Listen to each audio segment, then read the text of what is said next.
chers membres du SNAP, distingués invités, c'est avec un immense honneur que je prends la parole aujourd'hui à ce séminaire placé sous un thème d'une profonde actualité. Architecture, ingénierie et pratiques déloyables. Ce thème, au-delà de sa technicité apparente, nous invite à réfléchir à la manière dont nos professions libérales peuvent continuer à jouer leur rôle dans la construction d'une société plus juste, plus compétente et plus éthique.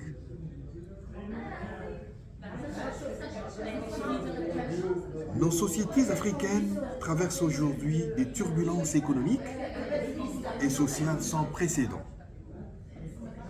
La précarité s'installe, la jeunesse s'interroge, les talents s'exilent et les valeurs s'effritent. Face à cette réalité, nous, acteurs des professions libérales, c'est-à-dire architectes, ingénieurs, juristes, médecins, médecins vétérinaires, artistes, chercheurs, avons le devoir moral et professionnel d'agir.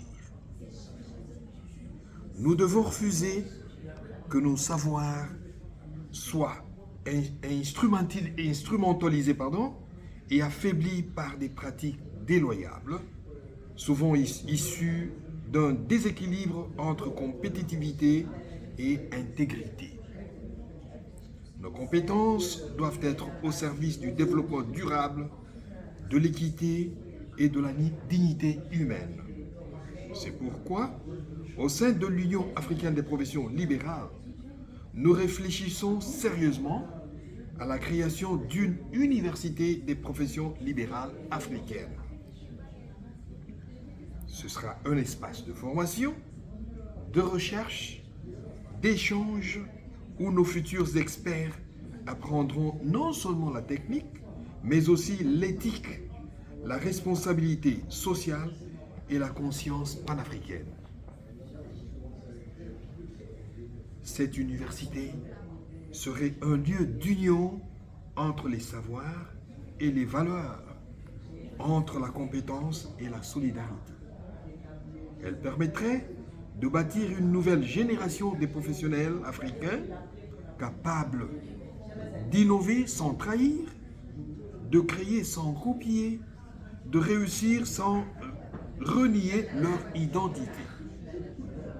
Mesdames et messieurs, l'Afrique ne manque pas de génie, mais elle manque souvent d'un cadre pour les élever, les relier, les inspirer. Ce séminaire du Sénat en est un exemple éclatant. Il montre que la pensée africaine est en mouvement, qu'elle s'organise, qu'elle s'affirme. Alors, permettez-moi de conclure avec ces mots simples mais essentiels. Réveille-toi, Africa. Wake up, Africa. Accorda, Africa. Si je dis réveille-toi, tu dois réveiller Afrique, ton génie, ton courage, ta dignité et ton unité. Car c'est ensemble que nous construirons une Afrique forte, compétente et respectée. Une Afrique qui n'imite plus, mais qui inspire. Je vous en remercie.